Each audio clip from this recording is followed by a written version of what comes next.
Welcome back to another episode of Dueker Sports.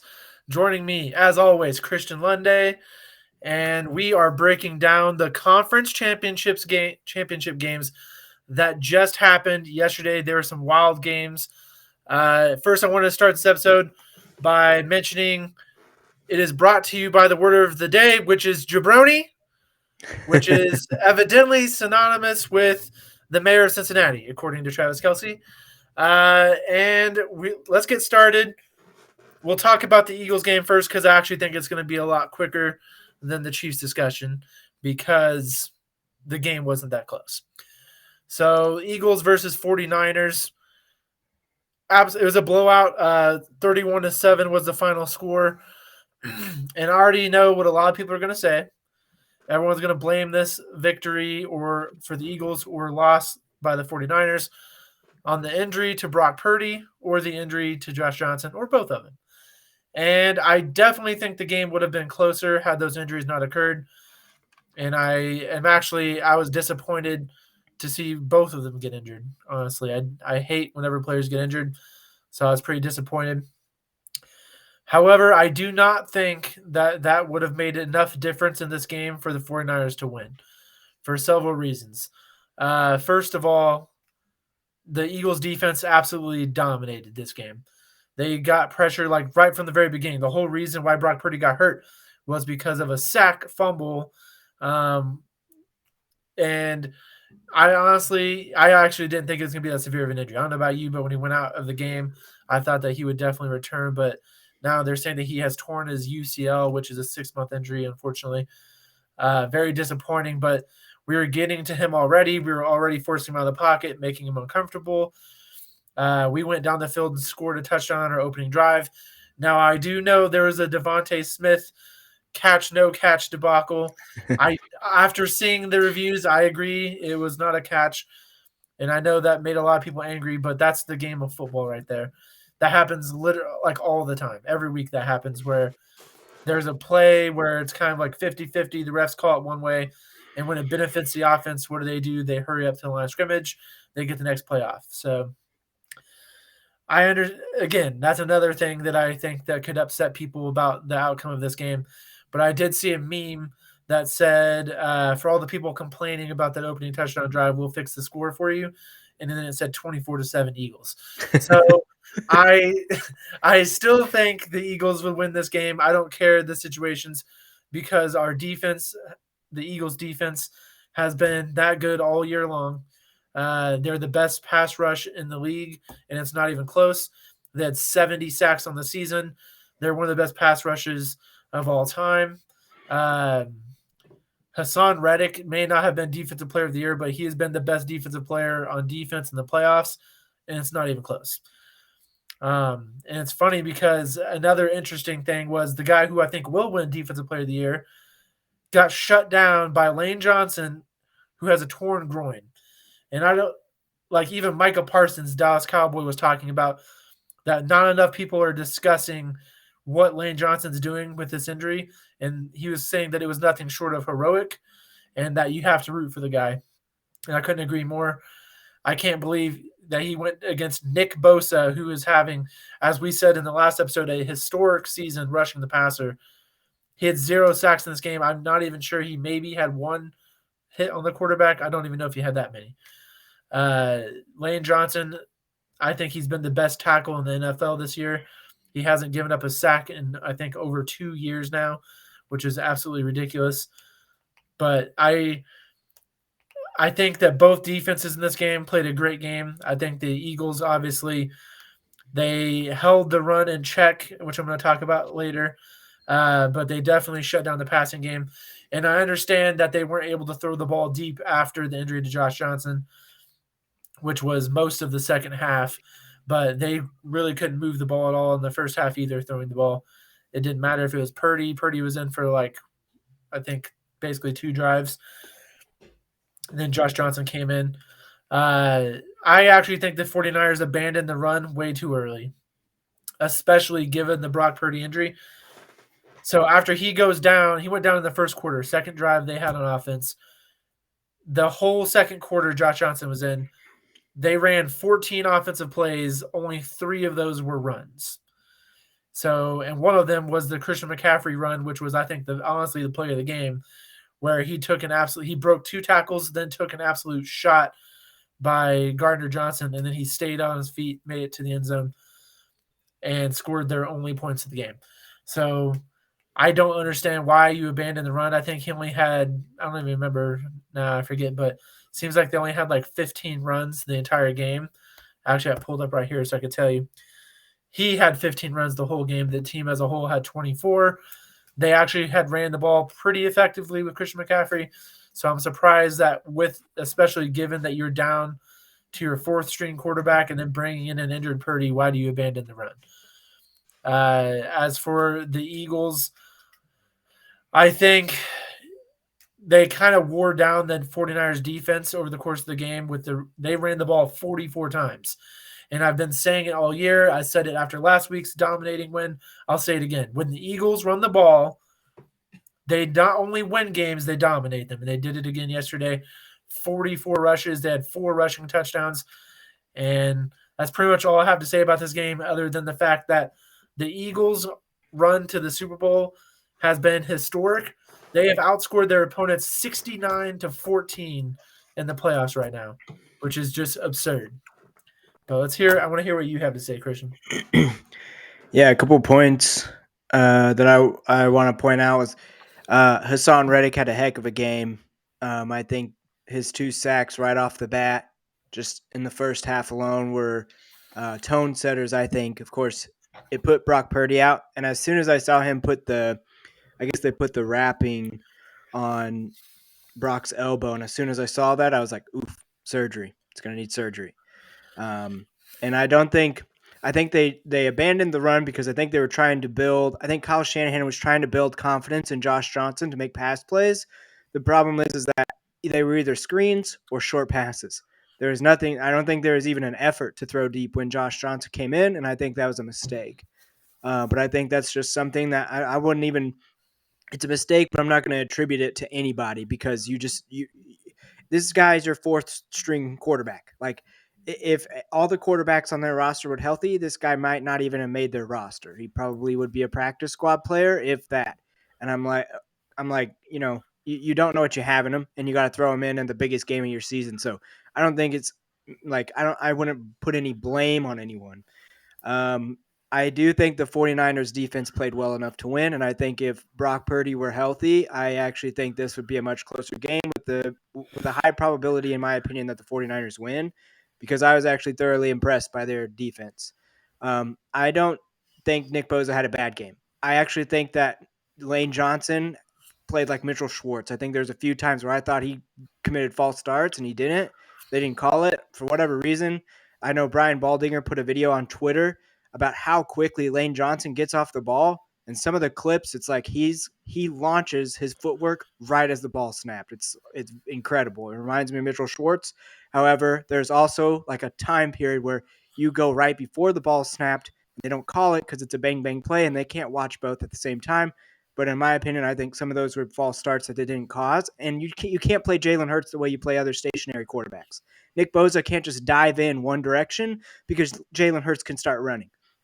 So I noticed he pushed Lane Johnson around, then he'd stop and look around. Like, I'm setting the edge if Jalen Hurts runs this way, or if he's going to take it inside, I'm going to dip inside. So it's a different type of pass rush with Jalen Hurts because of his mobility and how strong he is. I think Nick Bosa played extremely well, and Nick Bosa was hurt too. I'm not going to sit here and act like he was completely healthy. The dude was limping about 3/4 of the game. But I also think that Nick Sirianni outcoached Kyle Shanahan in the first half. I think his players were prepared.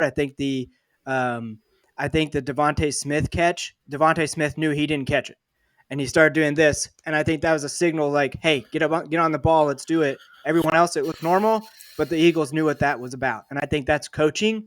And I think Kyle Shanahan either was looking at the jumbotron, trying to make sure if this would be a good challenge or not, while the play was going to continue away from his knowledge.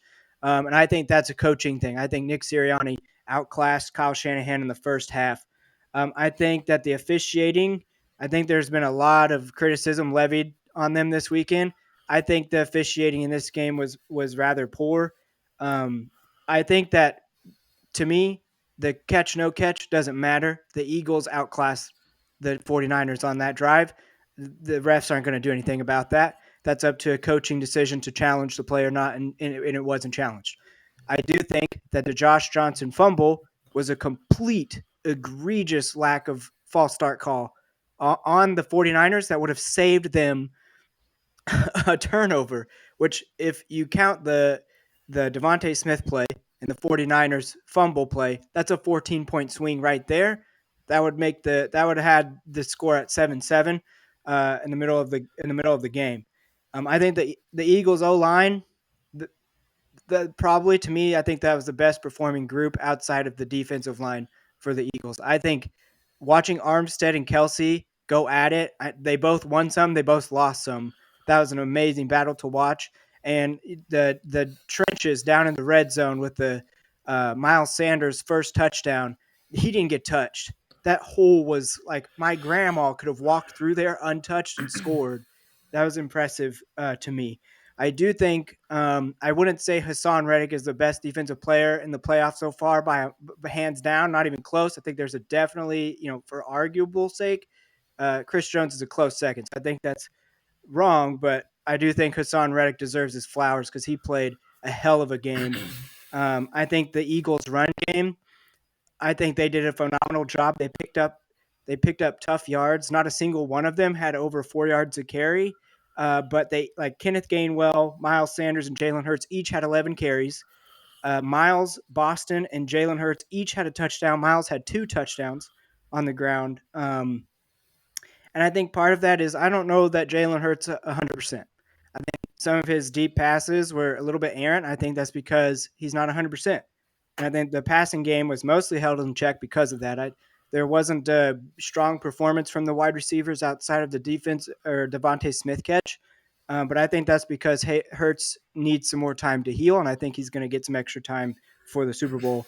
And then to me, the lone offensive bright spot for the 49ers was Christian McCaffrey in that touchdown run, which was incredible. He played out of his mind.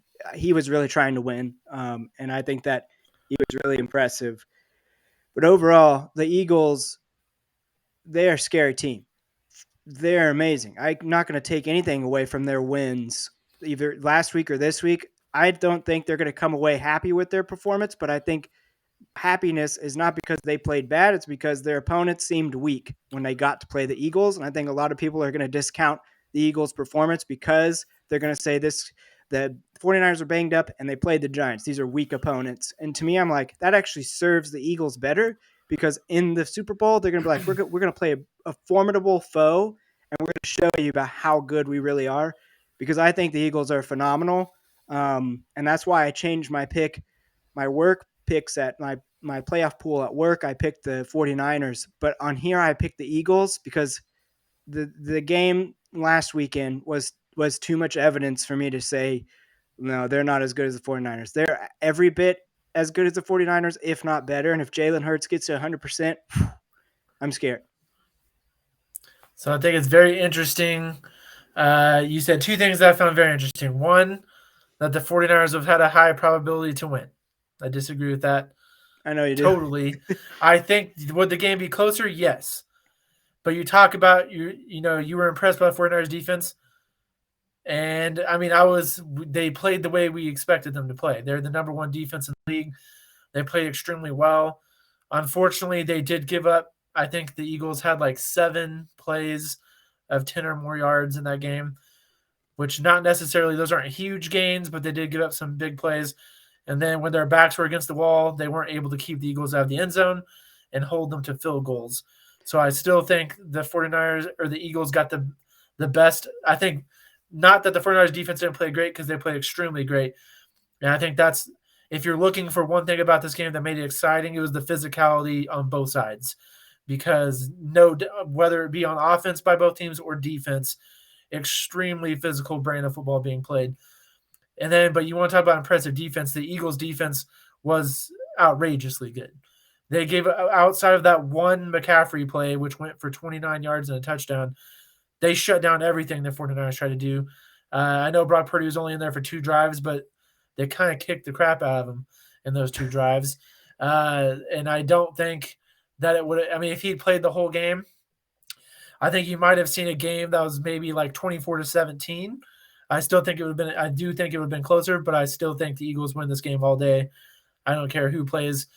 And then you talked about the other interesting thing I thought you said was about Lane Johnson false starting. And you mentioned it a little bit, but you know who false started the entire game? It was the San Francisco 49ers. They were doing Yeah, that like almost every single pass play. Both tackles were before the balls ever snapped, like a foot deep into their drop. And I think that was because they were terrified of this Eagles pass rush that they was were. absolutely eating them alive right off the bat. And that's why I don't really care that the refs missed that call. I mean, they did miss the call, but they weren't calling that the entire game on the 49ers. So yeah, it results in a Josh Johnson fumble. And in my opinion, that's what you get because you were doing that the entire game. So I don't think that, it almost seemed as if I think Lane Johnson got. I noticed the Eagles do it maybe 2 or maybe 3 times the whole game. I noticed the 49ers do it like 5 or 6 times just in the first half, getting off too early. So I don't necessarily agree with you taking away that touchdown because also on the fumble with Brock Purdy at the very beginning of the game, which is another thing. Like we talk about officiating, this is one thing that they need to reemphasize because whenever they initiated the automatic review system that we have for turnovers and touchdowns, the rule was err on the side of a touchdown or a turnover so that it Yep. goes automatically to review. Yep. Whenever he fumbled the ball, They called the I play don't dead. know. Yeah. And I honestly don't know. Like, I saw that as a fumble very clearly. I don't know. Like, his arm was never even remotely going forward until after the ball was already loose. Like, you could see the ball leave his hand, and then he kind of almost punched the ball forward. Then they blow the play dead, which that would have changed field position drastically right there. The Eagles did not get a touchdown on that drive. And had they not blown that play dead, the Eagles would have been in field goal range the second that they came out on offense. So I think right there, I don't necessarily agree talking about the point swings. I think if anyone false starts, you call it. I'm not gonna say it. Tough. You know, who cares? You guys kept false starting. They didn't call it. So this time that you false started, they didn't call it. Cost you a fumble. To me, that no, they false started. Call it. It's blatant to me. I know I'm sitting at home. I'm a couch quarterback sitting there like you guys are bad at your jobs. Just while I drink drinks and eat food sitting on the couch watching a game. But I'm like, this is so blatant. You have to call this. And like at that point, it was, I don't remember if it was 7-7, but I know that if you call that, the 49ers still keep the ball because it's not a fumble. Like the turnover is crucial. It gives the Eagles another possession that shouldn't have happened. And I know that it's basically the 49ers, shooting themselves in the foot. But to me, I'm like, you just got to call that. I don't care if you've missed it all the other times. Call it this time. Well, I think the reason why I don't care and why I don't like that argument is because who knows what would have happened the 7 times the 49ers did false start before that and it didn't get called. Who knows how many fumbles the Eagles defense could have forced had they been calling those or had they not been allowing the tackles to be getting a foot head start each play. I definitely thought that it was interesting. I noticed that the 49ers came out doing that right off the bat. It seemed like almost every pass play to start off, both tackles were leaving early. And that is like the easiest way to neutralize a pass rush. So I think that's what they're doing in the Super Bowl. I hope the refs do call false starts because I do agree with you. Yeah, they need to be getting called. Had they been calling them, the 49ers would have had probably double-digit false starts in this game. Yeah, or it could have So, deterred future bad behavior. It could have deterred future false starts because, like, if I move early, they're going to call it, so I might as well not do that anymore. It's like I don't know. yeah. I understand though we're splitting hairs here because to me it's like okay, if you give them even the 14-point swing, what is this? The Eagles still probably win because it's not a guarantee that the 49ers score. And we already know that even outside of extra opportunities, the Eagles still scored. Yeah, I definitely think this is a victory for the Eagles either way. The 31-7 obviously might misconstrue the talent of the 49ers. I do think the 49ers were the second best team in the NFC all year. The one weakness I thought they had was at the quarterback position. Their offensive line is great. Their receiving core is great. They have a good obviously a great running back. They have the best defense in the league. But whether it was Brock Purdy or whether it was Josh Johnson or whether it was Christian McCaffrey for that one play, I don't think it would have mattered who played quarterback for the 49ers. I think the Eagles were the better team. And I think it was mostly due because I think if you look at the rosters, they're actually pretty even. The 49ers had the best defense. The Eagles were easily top 5, if not number 2. And then you look at offense, the Eagles had the number 1 offense all year long, but the 49ers had been red hot since Brock Purdy had taken over going into this game. But I just think the 49ers, it was interesting because they were talking about it during the game, and we talked about this last week about what they were going to do at the quarterback position going into next year. And they were mentioning that Brock Purdy might be the long-term answer. And I continue to say I think you at least have to give him a shot. So I think in training camp, I think you need to trade at least one of these quarterbacks because there's no sense in keeping 3 quarterbacks of this caliber on the same roster. That'd be ridiculous. It'd be a waste of a roster space when you could easily trade that. Like even if it's Jimmy Garoppolo or Trey Lance, I don't think they're going to trade Brock Purdy at this point. But I have a hard time believing you can't get a second-round pick for at least one of those guys. At worst, maybe a third-round pick. Like surely they're worth at least that. And there's a lot of quarterback-needy teams that are out there. The quarterback play in the NFL this year was actually one of the lowest levels of play I've seen in a long time.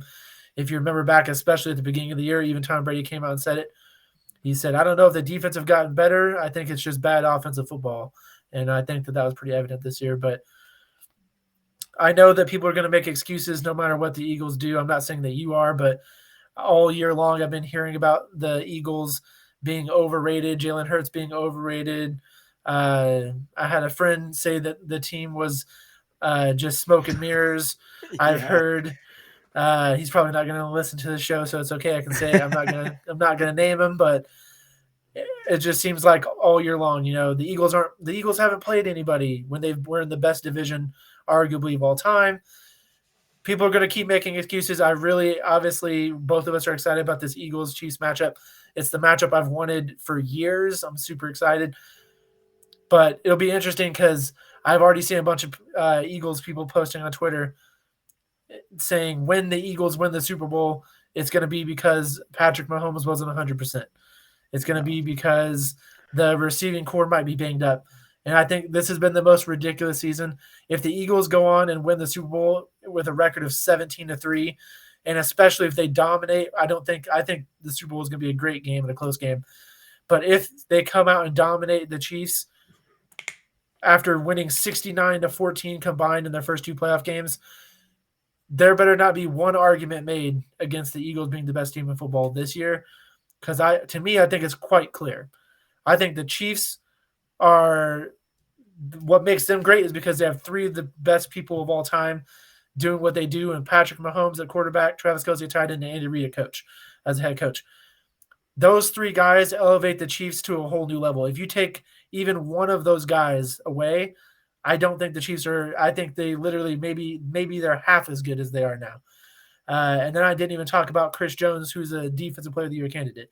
So they've got like 4 pillars on this team that absolutely built like they're what hold the Chiefs together. I will talk more. I have a lot to say about the Chiefs, but I'll talk about them in a little bit. But I will say like this has been one of the most frustrating seasons, and I've seen other people talk about this about how Eagles fans are having a hard time even enjoying this year because no matter what we do, you guys keep getting disrespected. There's a line out the door of reasons why the Eagles are winning.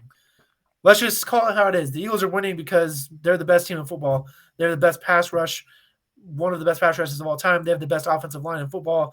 They have an MVP candidate at quarterback. They have the second best receiving core in the National Football League. They have a fantastic coach in Nick Sirianni. They've got a solid run game, one of the best in the league. They have one of the best back sevens in football, especially in the secondary. They have probably the best cornerback duo in the NFL. That's why the Eagles are winning. Great coaching, great play on the field. It doesn't matter who we played. We had a tougher schedule than even the Kansas City Chiefs did this year, and nobody's questioning the Chiefs getting here. So I think it's very interesting. I'm hoping for an exciting game because even as an Eagles fan, I will say 38-7 and 31-7. It wasn't boring for me to watch, but it could have been a lot more exciting. I'll say that. I didn't really, my heart never really fluttered. There was never any question. I almost texted you, and I should have.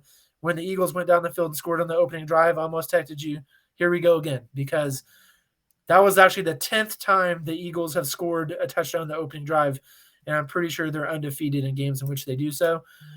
When the Eagles start fast, they're almost impossible to catch because you cannot let that Eagles pass rush pin their ears back and go to work, or you'll be in a world of trouble. And so as soon as they went down early, I kind of knew the 49ers were done. But I will say I was very disappointed to see Brock Purdy get injured. I always pray for football. I know a lot of people say that I shouldn't do that, but I don't really care. I prayed for Debo Samuel when he went down. He went down first, but he came immediately back. And then when Brock Purdy went down, I prayed for him too. I hate to see injuries, especially when it sways the outcome of a game. I definitely think the Eagles still win, but I would have loved to see what this great 49ers team could do with a healthy quarterback. It was kind of sad watching them not being able to throw the ball downfield against a defense this good. They had no chance after they lost Josh Johnson. But I do want to say, like, loads of respect for the San Francisco 49ers. I think they were the second best team in the NFC. I think they might have been, they're a top four team, in my opinion, all season. Uh, I expect them to be back with vengeance next year. And honestly, I expect them to be in the NFC Championship once again because I think that's how good this team is. Yeah, I think for a lot of reasons that you said, I know that the Eagles have been almost disrespected almost every week, really. I'll get to the Chiefs versus Eagles take as far as excuses being made for the Eagles if the Eagles win the Super Bowl later. But as far as like the Eagles season so far, if I last episode I talked about if there's a General Manager of the Year award, the number one pick in my mind would be John Lynch. The number three on that list would be Howie Roseman because I think he had a Who's number great two? draft. Brett Veach, and you'll see why here in a little while. Number three would be Howie Roseman because this, just like the 49ers, there are ball players at every level of this team. And unlike the 49ers, there's an MVP candidate at your quarterback position, which is the most important position in football. And all of that's done because of the GM and the scouting team, uh, doing their homework and basically drafting these people and making insane trades, very similar to the 49ers this year. So I'm like, a lot of this credit goes to every level of the organization with the people who execute the plays, which are the players, the people who formulate the game plans, which are the coaches, and the people that bring in the talent, which is people like Howie Roseman and the scouts for the Eagles. To me, the strength of schedule doesn't matter. I think postseason, I think there's a team rankings for strength of schedule, hardest schedule based on this year's opponents' records, and I think the Bengals are actually number one. But I know in terms of playoff teams, there are two teams that played the most playoff teams this year, and it's the Chiefs and the Eagles, and they both had winning records against these teams. So they're proven. Like I don't understand the gripes about the Eagles and their schedule. They've they've obliterated their competition. They've played playoff teams this year and they've won. And so, like to me, I'm like these arguments don't make sense. They don't make sense to me at all. So I feel like the more you disrespect the Eagles team, the more they're just going to continue to outplay your expectations. And even if you think their opponents are weak, their opponents are NFL teams. Like these are professional ball players that get up, get paid to do their jobs. And now the Eagles are at the highest level of competition for this sport. And I'm like, you're not just because you might face an injured team or not doesn't mean that team, one, doesn't deserve to be there, and two, is a weak opponent. Yeah, Brock Purdy got hurt. Joshua Johnson is like a fourth string quarterback who probably shouldn't have even been on the roster if it weren't for Trey Lance and Jimmy G getting hurt. But I'm like, who cares? They still got ball players everywhere else on the field, and you still have to stop those guys. I don't think Jalen Hurts was 100% healthy, and that's why they ran the ball a lot more than they passed, and it was still effective. They still won. So To me, this disrespect is unwarranted, and I could definitely understand the plight of the Eagles fans sitting here and be like, it doesn't matter what we do, you guys will never be happy. So just, stop caring about it, because people who say that just don't know what they're talking about. Well, I'm not going to quit caring about it, but I am going to keep inviting it because I think a big reason why the Eagles are in the Super Bowl is because they're sick and tired of listening to people's bullcrap, and they use this as motivation to go out there and obliterate opponents 38-7, 31-7. So keep, as Travis Kelce said, and we'll talk about it later, know your role and shut your mouth, because the Eagles are in the Super Bowl, and unless if you're a Chiefs fan, you can't say that about your team. So keep running your mouth about the Eagles not being a good team. Keep questioning them. And I do think the Eagles are going to hoist the Lombardi trophy this year. And then you guys can keep, not you, but these other people complaining. They can complain all offseason long while we celebrate another Super Bowl victory in Philadelphia. So keep motivating my favorite team. I appreciate it. I want to move on into the Chiefs versus Bengals game, because it was the best game played this weekend. And I'm gonna let you go first, but I did want to start off by saying something so that, and you can talk about it too, but I want to say it so you don't have to. What the heck are people talking about with this game? I get the officiating wasn't perfect, but all I've heard is that the referees threw this game. The NFL wanted the Chiefs to win. The officiating made it obvious that the NFL wanted this team to win. The refs threw the game. I've seen memes of the jersey swap between Mahomes and the lead ref. I saw another one say, "Good luck, Eagles. You'll be facing the Chiefs and the referees in the Super Bowl." Like all these things. I saw so many tweets and posts about this. I actually went back right before the show and watched the entire game over again because I'm like, did I miss something? Because I didn't catch any egregious calls by these officials, and I want to talk about a few of the calls before you get started. And I'm going to start with the biggest one, and it was the unnecessary roughness call. A lot of people were ticked off about that. I think it was a good call. I'm not going to lie, even watching the game back today, I actually wanted the Chiefs to win because I wanted the Super Bowl matchup.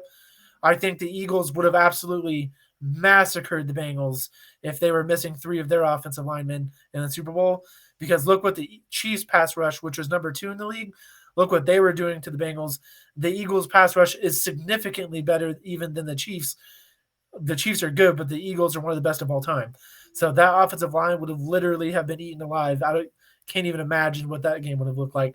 But I didn't care. I want to play the Chiefs because I'm from Missouri. I love Andy Reid. My best friend is my co-host on this show, is a Chiefs fan, and I have a lot of the people I've heard crap from towards the Eagles have been Chiefs fans. I hope to work with the Kansas City Chiefs. There's so many reasons, and so all I want is to see this matchup. So I'm super excited it's happening. But that unnecessary roughness call was devastating. Like it breaks my heart for Joseph Asai, who the call was made against. You could see he was so visibly upset. He was bawling his eyes out in the sideline. It took him probably 10, 20 minutes just to be able to get up and go to the locker room because he couldn't quit crying, because I'm sure he feels that he cost his team that game. I don't know what happens if he doesn't do that. The Chiefs were one medium gain away from being back in field goal position anyways, really. That was a 15-yard penalty, so the field goal was good by quite a distance. So I think if they even get 7 or 8 yards on the next play, they still win this game. And then the only difference is they don't have to squib the ball to end the game. So I think Joseph Asai, I'm actually really hoping that he doesn't beat himself up too much about this. It broke my heart to see how devastated he was. I hope he's doing okay. But that was a good call. Patrick Mahomes, he had one, if not both, feet out of bounds by the time that he initiated contact, and it wasn't a lot of contact. I don't know that Mahomes necessarily flopped. I see a lot of people saying that.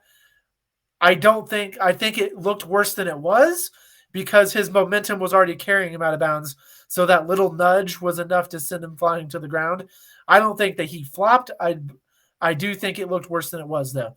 But I still think, and Gene Steratore agrees with me, he mentioned it during the broadcast, that is unnecessary roughness. You cannot make contact with a quarterback or any player when they're going out of bounds. And he had already stepped, like he was at least a yard or two out of bounds by the time that the contact was made. So I don't understand that. Another thing I want to talk about was the intentional grounding call. I heard a lot of people complaining about that. There was nobody in the area. So there was at one point a receiver in the area, but after the play started to break down, he took off downfield. So Joe Burrow threw it into the offensive line. You can get away with that if there's a running back hovering near the line of scrimmage.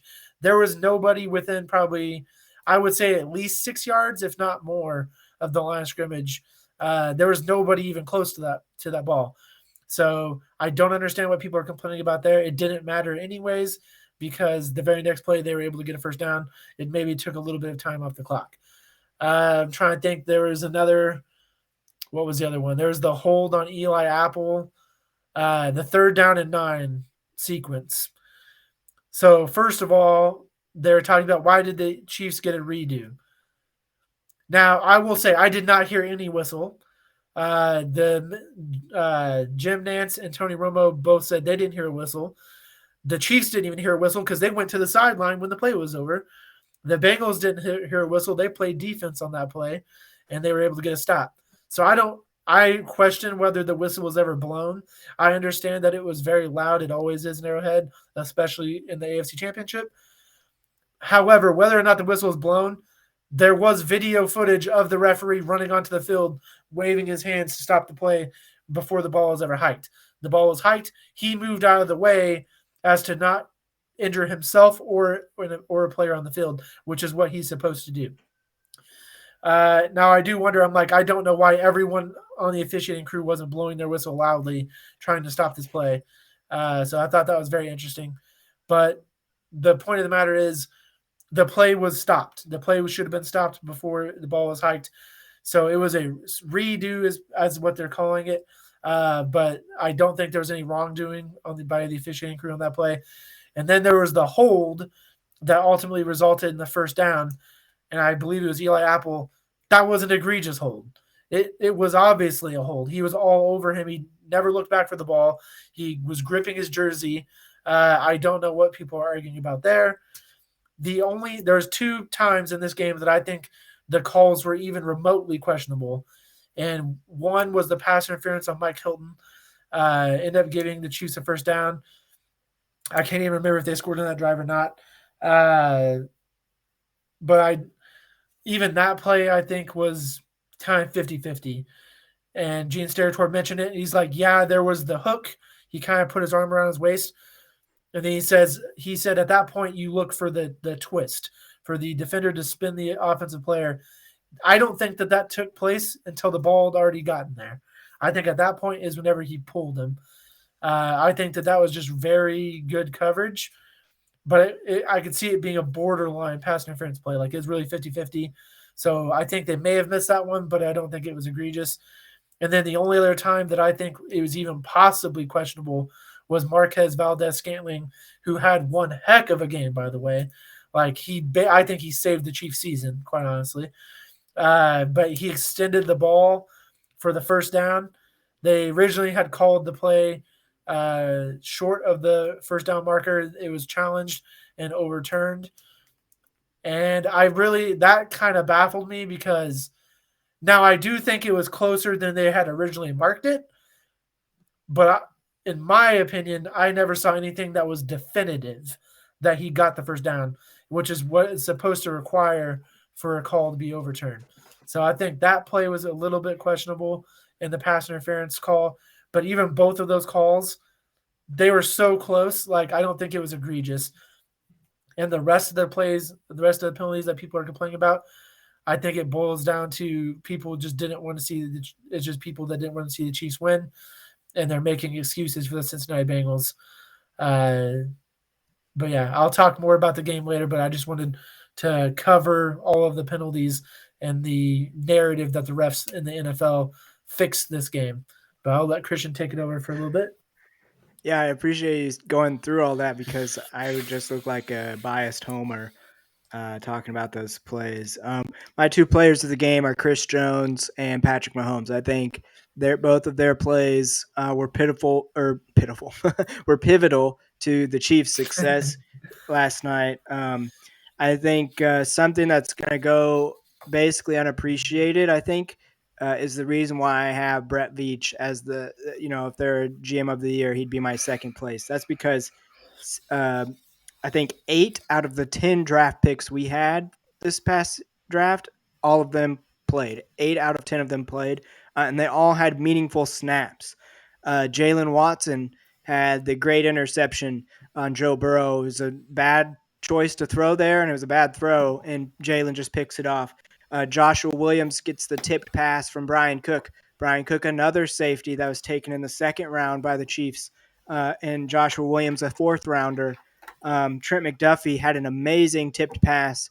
Both you and I were both like, dang, that dude has some hops, man. He tipped the pass. That was a pivotal play. L'Jarius Sneed goes out. Our 3 rookie corners play meaningful snaps in the biggest games of their career up to this point. And our rookie safety, I think also Sky Moore, who's traditionally muffed like 3 punts, and one of them I think cost us the game. He's our only healthy punt returner. What does he do? He returns the punt, gives us very amicable field position for us to score the game-winning field goal. So that's important. And then you have Pacheco, another 7th-round pick, producing at a great level. The dude has like 1,880 all-purpose yards if you include the postseason this far, and he didn't even start like half the season. So the dude's balling. And you also have George Karlaftis, who had a sack, Leo Chenol, who played some meaningful snaps. I mean, these are all rookies, all drafted this year, who their top guys on our roster go out with injuries, and these guys step up and make some meaningful plays. And they've been doing it all year long. Um, like you said, MVS had his best game of the season. The throw from Patrick to MVS for that touchdown, one I thought Mike Hilton deflected the ball, and it wasn't. It was a perfectly thrown pass, and MVS caught it like you should. You put your pinkies together and catch the ball when it's low like that. And he sat on his butt, and he's like, "Look, I got my Christmas gift late, but I got it." I think that was an amazing play. I think that's going to be one of the top 10 throws I've ever seen in my life. And I think MVS followed that up with very crucial catches and definitely had his best game since being a Chief. Like you said, officiating not the best. I don't think it was that bad. I think Twitter's really overreacting, and most of the overreaction comes from Bengals fans, which I somewhat understand. I would have been livid if the Chiefs got a first down on that 3rd and 9, and then we had to replay it. And likewise, if I were a Bengals fan, I'd be like, "What the heck's going on? The fix is in. This is crazy." So I understand. I'm not going to be super mad or anything. I'm just not going to respond to it.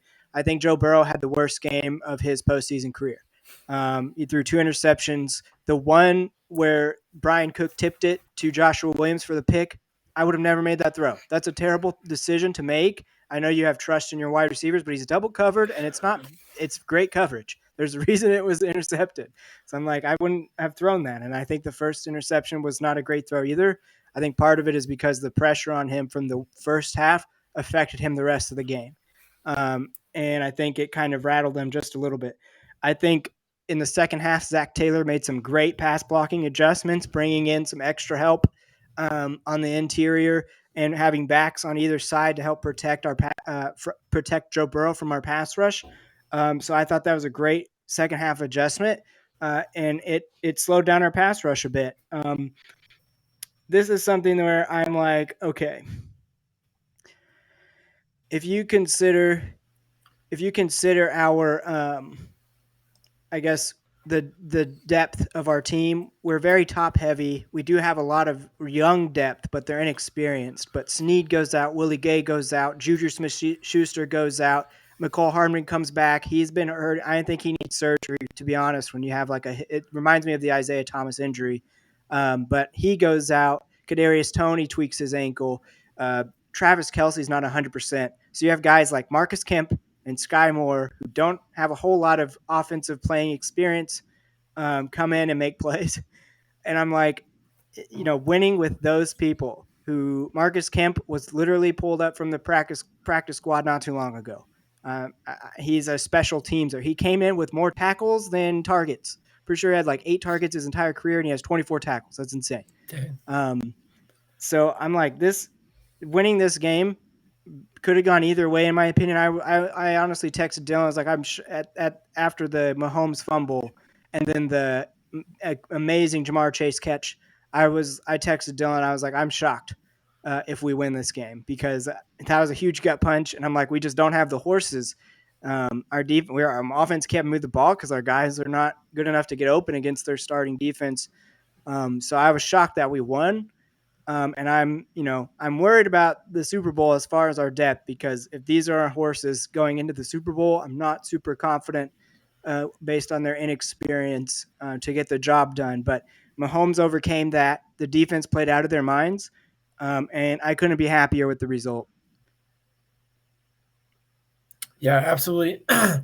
One thing while you were talking, and I had already written down as a point that I want to make, was injuries followed by 3 exclamation marks, because it seemed like this actually kind of, not to the extent necessarily, but it almost reminded me of when the Chiefs played the Colts and gave up I think the biggest comeback in NFL playoff history. In that game, they ended up losing.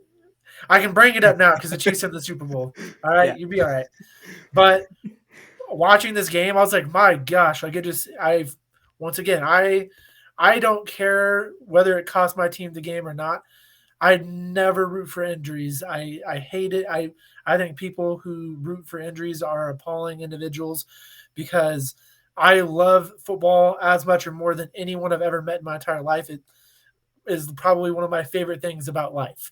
I would never root for someone to get hurt. I don't care who they are. Um, and there are some players that I absolutely cannot stand, but I still would never root for them to be injured. I think it's the most ridiculous thing I've ever heard. But yeah, I was trying, and I think that I've missed some people because I had written down, I think L'Jarius Sneed going down was massive. In fact, when that happened, a thought in my mind was, there's no way. There's no way they're going to win this game. But then I kind of started, they were talking about Trent McDuffie a little bit and how well he's played. And at the end of the day, then I was watching the Chiefs pass rush get home time after time, especially at the beginning of this game. And I thought, okay, they'll be all right. They'll be all right. Kadarius Toney goes down, who has been probably their best receiver, not named Travis Kelce, obviously, but best wide receiver since arriving to the team. He's made a huge impact on this team. He goes down. He's also their punt returner as well. So I thought, okay, now this is going to make it even more difficult. Then Juju Smith-Schuster goes down, and I'm like, wow, they're really getting thin at the receiver position. Then Hardman goes down. I'm like, wow, I don't even know who's left on the team. I definitely think that Marquez Valdez-Scantling deserved to at least be mentioned as your third player of the game, because I think I continue to think he saved the Chiefs season. Because you mentioned Travis Kelce not being at 100%, and then they lost 3 of their other receivers, and this dude freaking went off. He not only had the best game of his season, I would say the best game of his career, because it was in the biggest moments, and he was clutch every time they threw him the ball. Yep. Now, I actually thought that ball was originally intercepted, where he sat down and made the catch. At first, I thought it was intercepted. Then I saw the defender didn't have the ball, and then I thought, oh, it must have been incomplete. And I'm like, he has the ball in his hands. And so I watched the replay, and yeah, perfectly thrown ball, and it wasn't even close. It was obviously a catch for a touchdown. So I think he deserved to be mentioned. I would actually go as far as to say he was the player of the game, in my opinion, because it came down to him, a limping Patrick Mahomes, who I still don't know whether he's as injured. Because again, I when it mattered the most, it seemed like Patrick Mahomes is just fine, but whatever. But Travis Kelce was obviously not 100%. So I think literally the only person Mahomes had to throw the ball to was Marquez Valdez-Scantling, and he came through time and time again. He didn't always have the most separation, but he made the catches. Honestly, absolutely incredible. They lost Willie Gay. Those are the injuries that I have. I'm pretty sure I'm missing somebody. So I think it's like seeing this happen and the Chiefs still find a way to win is absolutely incredible. I have a feeling that most of these guys will be back. I'm hoping that none of them are too severe of injuries, that none of them look severe to me. I haven't heard any updates yet today, though. But there were a few things that I wanted to talk about. You hit on one of them, and it was the 3rd down and 17 pass that was tipped by McDuffie, and the ball hardly moved. So at first I didn't even think he touched it because like it continued to spiral perfectly, but it caused the throw to be a little bit behind the receiver on 3rd down 17. If he had not tipped that pass, it would have been completed easily. So that was an amazing play because he had to jump. Like you saw his vertical on full display on that play because he had to go up. How often do you see a corner 8 yards deep be able to bat a ball out of the air for a receiver that's still probably another 8 yards behind him? So absolutely incredible play by him. You mentioned Joe Burrow's second interception, which was a beautiful play by the Chiefs. Rookie to rookie, you had the safety kind of bat the ball over to Josh Williams, who got the interception. That was a beautiful defensive play by both of those guys. It was double covered, but the reason why I think that Joe Burrow does that is because, to open the fourth quarter, 4th down and 6, he throws into double coverage to Jamar Chase. I think that coverage was even tighter than the play that gets intercepted. Jamar Chase catches it. That's the confidence that Joe Burrow has in his arm. That's the confidence that Joe Burrow has in his receivers. And quite honestly, I'm like, it's definitely unadvisable, but it also works half the time. So I get why he did it. That was a turning point in the game to me. The 4th and 6 play, I thought it was very interesting because that play happened right after Mahomes had fumbled the ball, where the ball just slipped out of his hands. And I messaged someone who talked about it, and they messaged me about being devastated about the fumble. And I just kind of said that's what happens when you play in as cold of weather as they were playing in yesterday. I played football for I think 7 years, but when it's that cold, first of all, you can't even feel your hands. Secondly, the football becomes hard as a rock. So honestly, I'm very surprised that there weren't even more turnovers in this game, given how cold it was. And then, I don't know. There's a lot of other plays. One thing I thought was interesting was when the Chiefs elected to not go for the 55-yard field goal to take the lead. I think there was barely over 2 minutes left in the game. They were down at the 37-yard line, and I thought I'm like, how do you not try to kick that field goal? You're going to give Joe Burrow and the Cincinnati Bengals an opportunity to go down the field and win the game. Now, fortunately for them, they were able to get the stops when needed, and they ended up getting the ball back with, I think, 40 seconds left. And then ultimately that led to the game-winning drive that was accompanied by the unnecessary roughness call. Honestly, great coaching by Andy Reid. I don't know how in the world I could never have made that call. And I understand they mentioned, and the announcers mentioned that Harrison Butker was missing from 54 yards before the game, and that was 55. But I'm like, that's close enough. Like, and then they end up winning the game off a 45-yard field goal. But I don't know. I think it was a great game. It wasn't quite as good of a game as I was hoping it would be. And I think it was because of the injuries on both sides. I think the Bengals obviously missing more than half of their offensive line, I think caused Burrow to not have time to really throw the ball deep. The pressure was getting there all game. And I think that Chris Jones definitely made an impact on this game. He had 2 sacks, none of them bigger than the final sack that pretty much ended the game.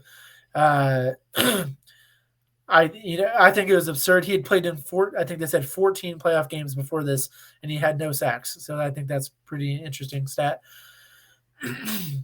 But I am excited. I don't know why people are trying to take away from this victory by the Kansas City Chiefs. I think they won the game outright. Obviously, the Bengals were dealing with injuries, but so were the Chiefs. It seemed like the Chiefs lost half their team in this game. So I don't think there's any reason to try to take away from this victory. I think the top 2 teams in the National Football League are going to be meeting in 13 days for the Super Bowl. and I think it's going to be one heck of a game. We'll have another episode coming up where we make our official predictions, but at least for right now, I'm leaning towards the Eagles. One, because of health, and two, because of their ability to run the football, unlike any team in the National Football League. But this weekend was a fantastic weekend of football. This season has been absolutely terrific, and we're set to watch the two number one seeds. So they're the best teams from the regular season. They've been the best teams in the playoffs, and they're going to meet and go head to head. There's so many storylines with this game. You have obviously Andy Reid going against a former team, the Kelsey Bowl, which I think is what everybody is excited to see because, like, love, or hate the Chiefs and the Eagles, I think most people appreciate the Kelseys. So I think I'm super excited for this matchup. I honestly can't believe that this is actually happening after I've been rooting for it for so many years. But did you have anything else that you were wanting to say before we wrap it up? I think, at least specific to the Chiefs game, there's three players that come to mind. One of them I've been pretty hard on. It was Justin Reed. I said earlier, I think a few weeks ago, he hasn't been worth the money tackling wise because he's been missing a bunch of tackles. He had 7 tackles this game, and he had some great coverage on some tight ends for the Bengals. I think Michael Dana. My mom loves him because his last name is Dana, and that's her first name. But he had some great pressures. He's a very unsung hero on our defensive line, and if he keeps playing that well, he's going to cause a lot of trouble for defenses. And then I think Juan Thornhill has been a very underrated safety this year. He's had his career year. I think it's paying off huge dividends so far in our secondary. But other than that, it's going to be a great game in 13 days. Super excited. It's an honor to play a good team like the Eagles, win or lose. They're a team that I'm fine losing to because I know how talented they are and they're a respectable team. So super excited for the next couple weeks. Absolutely. We'll be back later this week, probably Wednesday. So definitely stay tuned. We'll let you know in the coming days what that episode's going to be about. But in the meantime, we're just kind of waiting for the Super Bowl to roll around. I know that I'm super excited to see how this season finishes. I hope you guys are excited as we are. I'm going to post a poll probably tomorrow. I want to know who we're rooting for. Fly, Eagles, fly. Go Big Red. I don't know what people want, but I'm curious to see what you guys say. But thank you for watching. This has been another episode of Dueker Sports, and we'll be back in 2 days.